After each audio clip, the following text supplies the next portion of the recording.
Welcome to Church Public, current events from a Christian perspective. Today we learn it's okay, apparently, to try to stab a gubernatorial candidate or attempt to murder a Supreme Court justice, as we heard a couple weeks ago, as long as they are conservative. Los Angeles Unified School District encourages kids to experiment with pronouns and other LGBT ideas. And in Arizona, you no longer need a college education to teach in public school. Finally, we move to Michigan, where the governor really wants women to have the choice in reproductive health care. So, the governor in Michigan is closing pregnancy centers and defunding adoption aids. I'm Matt Odegaard. Welcome to Church Public.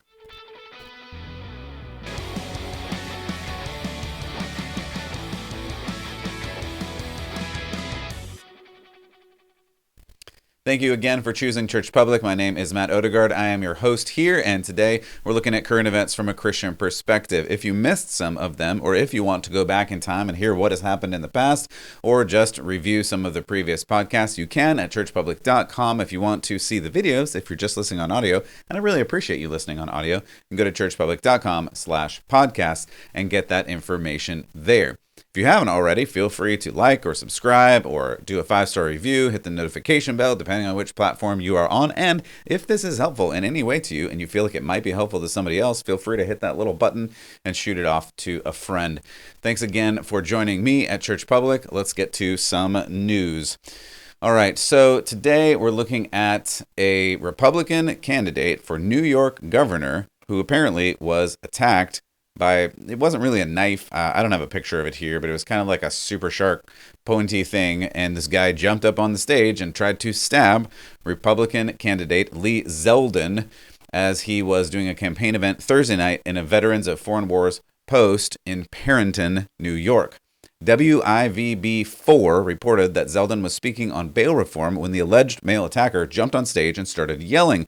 The suspect had a super sharp pokey thing, apparently said like "you're done" and tried to stab Zeldin in the neck. The suspect was wrestled with and during the altercation pulled out a blade with grips. According to reports, Zeldin was unharmed, which is good, and finished his speech after the suspect had been subdued and taken away. Zeldin posted later on Twitter following the attack, quote, "Thank you to all who reached out following tonight's attack. I am grateful I was able to grab onto his wrist in time when he lunged for my neck. Grateful many individuals on site quickly jumped and tackled him. Grateful for the local law enforcement who apprehended the attacker." He added, "Political scores should be settled at the ballot box, not on stage at campaign events, trying to violently attack candidates you don't agree with." I'm going to go ahead and jump in here and say, right. Isn't that our democratic system? When our betters, our superior political elites say, go up and stir up a crowd, as some have said, or get in the streets and start peacefully protesting. I mean, okay, peaceful protest, but violently attacking somebody with some kind of blade to kill them during a campaign event, that's not really appropriate. Zeldin went on to say, quote, "This is not okay. This is the United States of America. This is the greatest country in the history of the world," to which I would respond, yeah, it is. So maybe we should act like it and stop trying to kill each other rather than just talking about ideas. All I want to do is talk. Let's talk about ideas. As an update to this story, the attacker has now been released on bail awaiting trial, which seems to me, just me, this is my opinion now, this seems like a bad idea. You would think attacking an actual political figure with the alleged attempt to, apparently, murder him would at least land you in jail till trial. I mean, that's what I think. But again, what do I know? And I would add that we were told, in accordance with this January 6th people, some of whom are still in holding with no end date in sight, and some, as far as I can tell, haven't even been charged with certain things, and all they did, for some of them, was walk around the building. Again, to those that went in illegally, to those that did illegal things, of course, they should be held to account for the illegal things that they did. But this is the question of, do we have a standard that applies to all of the people all of the time, or do we not? It seems like we've entered this time of two tracks of justice. If you're with the party and commit a crime, I guess don't worry about it. You'll be out tomorrow. If you are against the party and commit a crime, you may be held indefinitely as a statement to the resistance. Or at least, that's what it seems from my perspective. You can check my work on that. Then we move to Los Angeles. Beautiful, sunny Los Angeles. Man, I love LA. except for actually trying to live there. Anyway, in the Los Angeles Unified School District, we have to come to this story from Chris Rufo. He posted this on City Journal. It was picked up by Fox and a bunch of other outlets, but I hadn't seen it really proliferate, so I thought we needed to talk about it because it talks about our kids. And really, what I like to talk about is families, children, building society on the building block of the family, because that is really the building block for society. I've said that a bunch of times. So, according to Christopher Rufo and the LA Unified School District, one of the largest school districts in the country, by the way, somewhere between 500 and 600,000 students in the school district. That's a pretty big school district. So, for apparently the whole school district, the LAUSD has encouraged teachers to embrace LGBT ideology, denouncing the quote-unquote gender binary, according to a new report. Christopher Rufo, senior fellow at the conservative think tank Manhattan Institute, shared documents, which you can view on his Twitter at Christopher Rufo, I believe it is, that he obtained from the LAUSD, the Los Angeles Unified School District's, their Human Relations, Diversity, and Equity Department, on Twitter. He released these. He tweeted, quote, LA Unified School District encourages kindergartners is what we're talking about here, people, to experiment with non-binary pronouns. This trains teachers to subvert, quote, mainstream white cis I can't even say all these words together. They're all made up. Anyway, trains teachers to subvert, quote, mainstream white cis heteropatriarchy society and promotes sexual identities such as trans, pansexual, two-spirit, and genderqueer, end quote. This is the training that they're doing for kindergartners, people. Among the documents Rufo shared online are LAUSD's, quote, queer and trans-affirming school calendar titled Queer All School Year. So in case June wasn't enough for Pride Month and all the other holidays that I've listed to you in the past, which added up to something like 28 holidays or something like that, now all school year is queer, according to the LAUSD. Other workshops at the same conference featured a panel discussion with queer 7th grade students to, quote, produce counter-narratives against the master narrative of mainstream white cis heteropatriarchy society that seeks to erase and oppress our lived experiences, end quote. If that sounded like a bunch of gobbledygook, I can't even say it. That's probably because it is.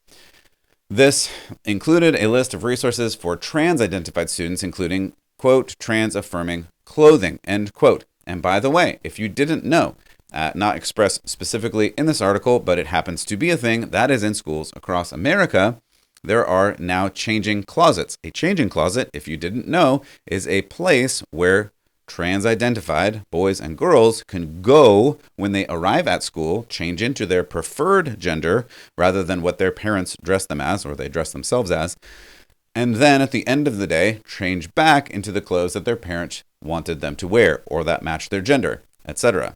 This is a real thing, and it's happening across America. And specifically, these teachers are now being trained on how to deal with that. This article goes on to talk about another workshop which advised teachers to use, quote, non-gendered expressions like boys and girls, ladies and gentlemen, and guys, end quote.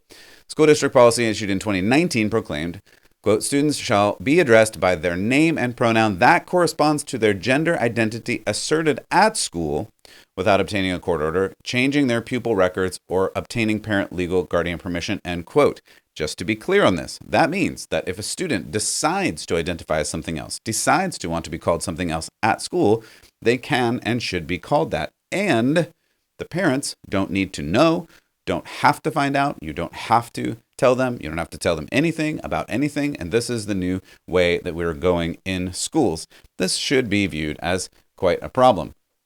A chart obtained by Rufo listed the privileged social groups, quote unquote, within individual social identity categories, along with the border social groups and the disadvantaged social groups. Again, what we're doing is striating in hierarchy who has more points and who has less points, who's going to win the Oppression Olympics and who is not. This chart, provided by Rufo, identified white people, Anglo-Saxons, citizens, males, gender-conforming men, women, heterosexuals, rich people, able-bodied, here it is, mainstream Christians, as all privileged social groups.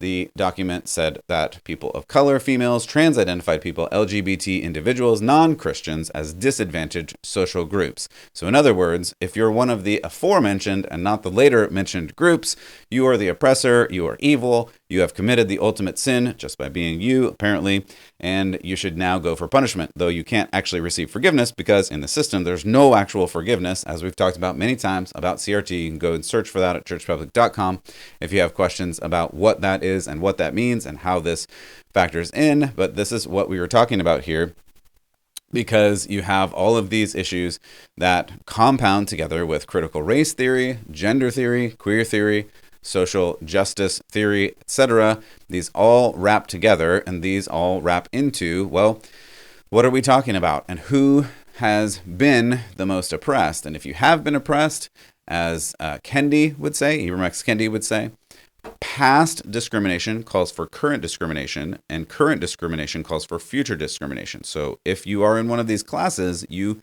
can and should be discriminated against because you are naturally, by birth, by skin color, by religion, you are naturally an oppressor, and there is no way you can get past that. You just are bad. And if you are oppressed on the other side of that, there's no way you can get past that other than people giving you a hand into something and removing barriers like hard work and dedication and responsibility, because why would you need those things in real life? Just for reference, a Los Angeles Unified School District in 2019, this was before the whole pandemic shutdown and everything else, had only 43% of students meet or exceed requirements for English and an abysmally low metric of 33% in math. I can only guess, though those numbers haven't been available that I can find yet, they're much lower now. But yeah, let's teach kids about gender identity and sexuality, because that will help them learn good, to say it wrongly. Anyway, speaking of education, apparently now in Arizona, teachers no longer need college degrees. I'm sure that won't backfire at all. Oh boy, here we go. So this story is about Governor Doug Ducey, who has done some good things, but this one, I don't know what to say about. Let's just read the article here. Is Governor Doug Ducey is pushing alternative education in Arizona by signing a new law stating public school teachers are no longer required to have a college degree before being hired.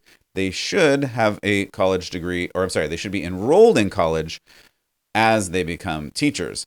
But that's a question mark to me. Like, well, you're just enrolled in college. Do you even have to finish, or do you just be constantly enrolled and never finish? This just, again, seems like not a great procedure.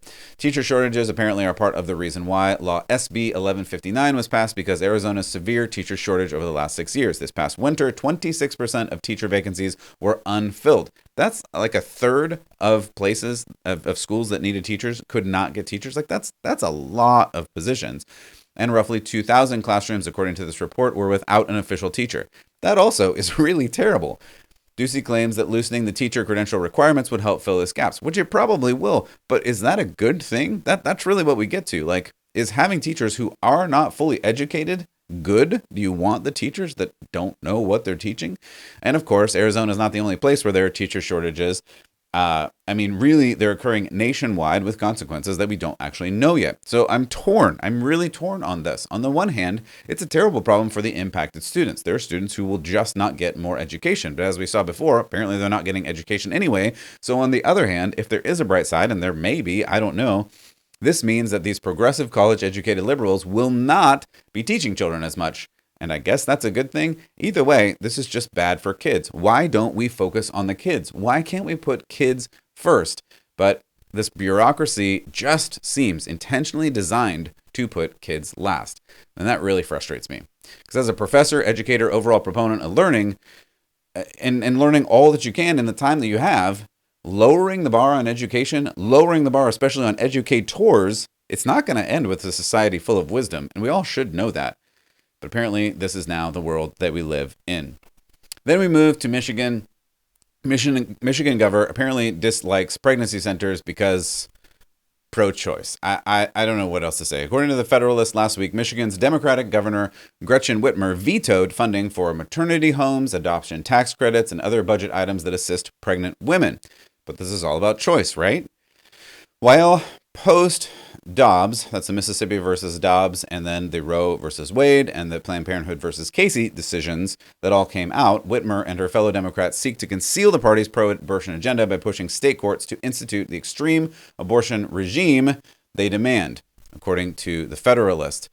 So they removed from the budget any spending that is actually pro-choice or pro-woman or pro-baby, which to me really shows that Whitmer and the Democrats, but whatever, really don't want pro-choice. They just want pro-abortion. So I want us to begin to talk, if you haven't already, about pro-abortion. This is not pro-choice in no way, and really ever has this been pro-choice. It's just pro-abortion.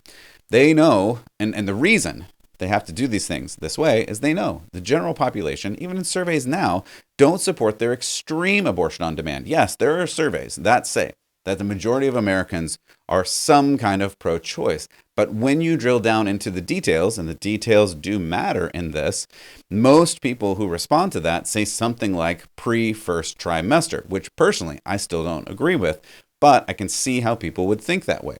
These policies, however, like the one we talked about with the Biden administration the other day, like this one that is in Michigan, are abortion on demand to the point of birth, period, with no restrictions whatsoever, which is why in Michigan and some of these other places, rather than debate actual abortion policy and push for legislation that actually cater to the public preference, Whitmer and others have turned to other areas to just basically hide this. So this particular thing is the state Supreme Court. They want to use the Supreme Court to institute an extreme abortion regime through this Michigan Constitution to see, just like they did with Roe v. Wade several decades ago, if the Michigan Constitution has abortion in it. I'm going to go out on a limb here, having admittedly not read the whole Michigan Constitution, that it probably doesn't say anything of the sort in there, but it would be interesting if they find it nonetheless, because why wouldn't you invent something that pursues your agenda? So Whitmer said in a press release announcing she had asked the Michigan Supreme Court to expedite her lawsuit seeking a declaration of a state constitutional right to abortion. She said, quote, while politicians in other states rush to ban abortion, she's speaking about Kansas, Texas, many other states, even in instances of rape or incest, Michigan must remain a place with a woman's ability to make her own medical decisions with her trusted healthcare provider, is respected, end quote. Okay. But again, so much euphemistic language in here where what she's really talking about is abortion on demand for any reason to the point of birth. And of course, paid for by you, the taxpayer. That's what she wants. That's what she is seeking to get.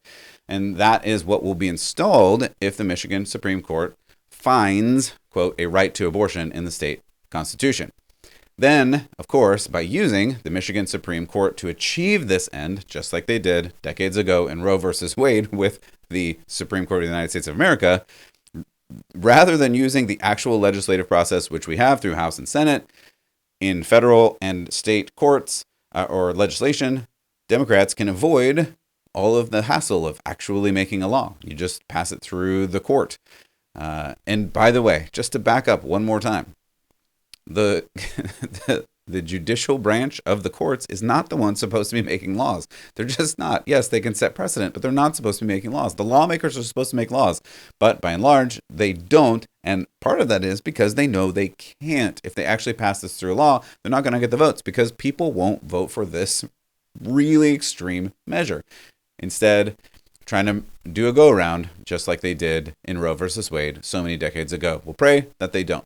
The other side of this, though, is equally as diabolical. Whitmer actually struck $4 million advocated for maternity homes that provide, quote, safe housing and comprehensive support services without a charge, free, for pregnant women who are without a safe home in need, end quote.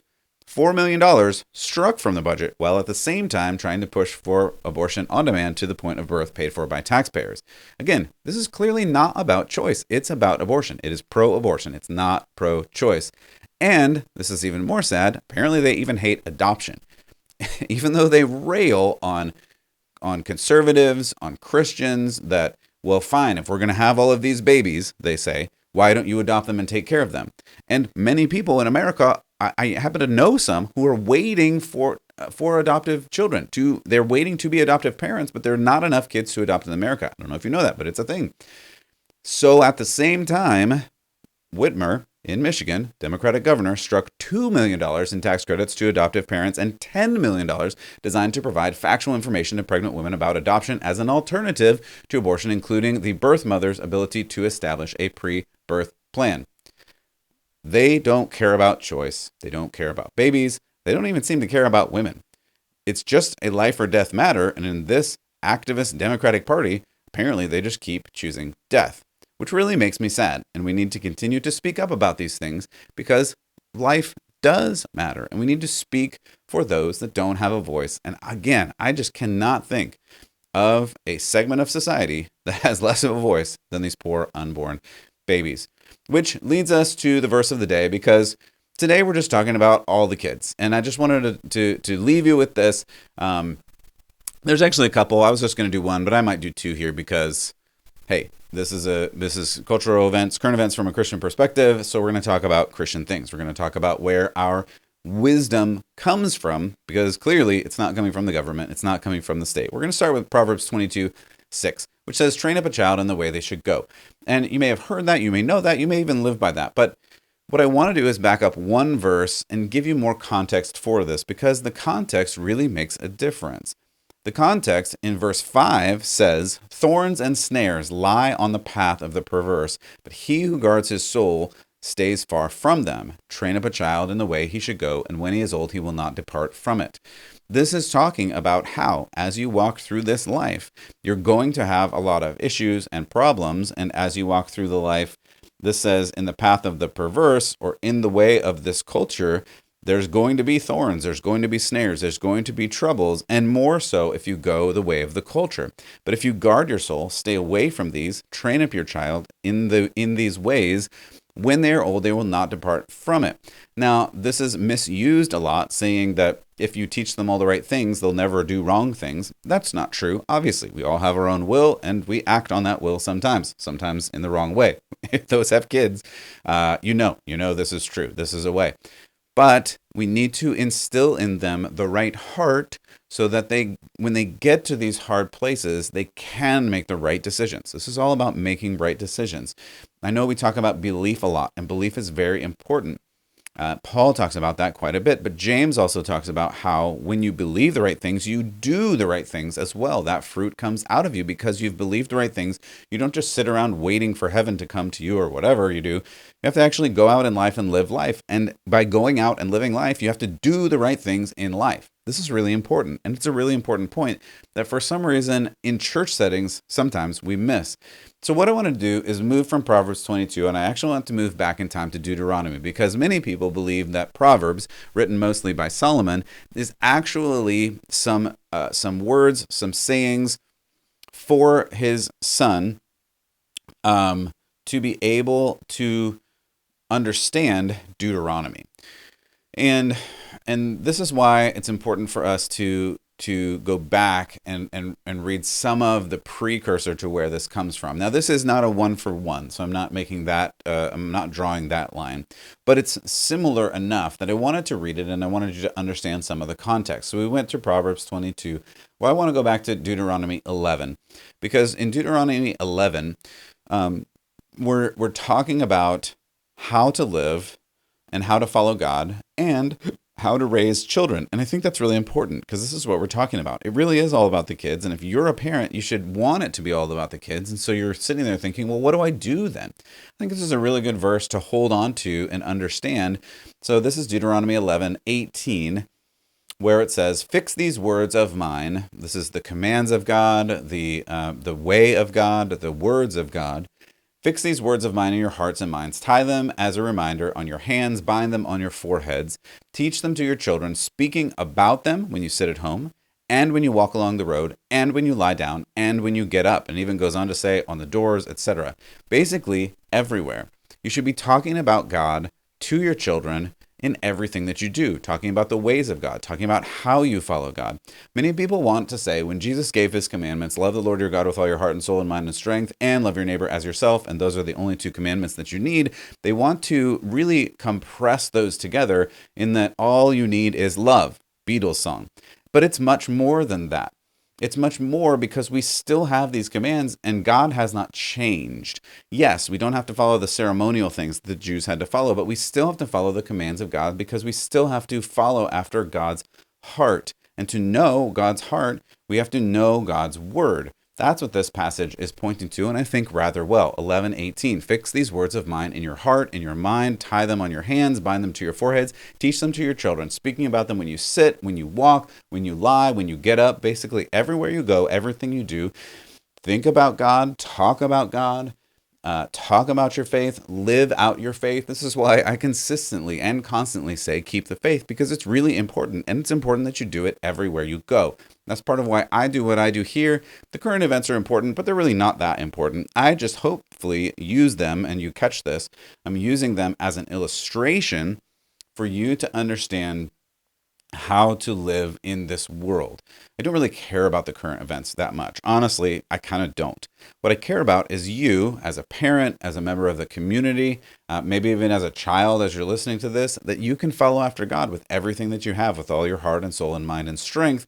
And in order to do that, you're going to have to grab your Bible from time to time and pick it up and read it. I would suggest every day, but that's just my suggestion. And suggest that you read it and live by it. Learn what it means, learn how to live it, and learn how to walk in your way, in the way of God in everything you do. Speaking about it when you sit, when you walk, when you lie, when you get up, everywhere. Everything you're doing should be to the glory of God. I hope that is the case for you. And if not, hey, now's a great day to start. There is no condemnation for those that are in Christ Jesus. So begin today. Work with God. Focus on God. Put your faith in Jesus, who gave himself up for us, and live for him in everything that you do. That's my encouragement for you today. I hope that you live like that. I hope that you're blessed in hearing this, and that you're blessed as you move out from here into this wild and crazy world, taking Jesus with you and the power of the Holy Spirit. God bless you as always. For Church Public, I'm Matt Odegaard, and keep the faith.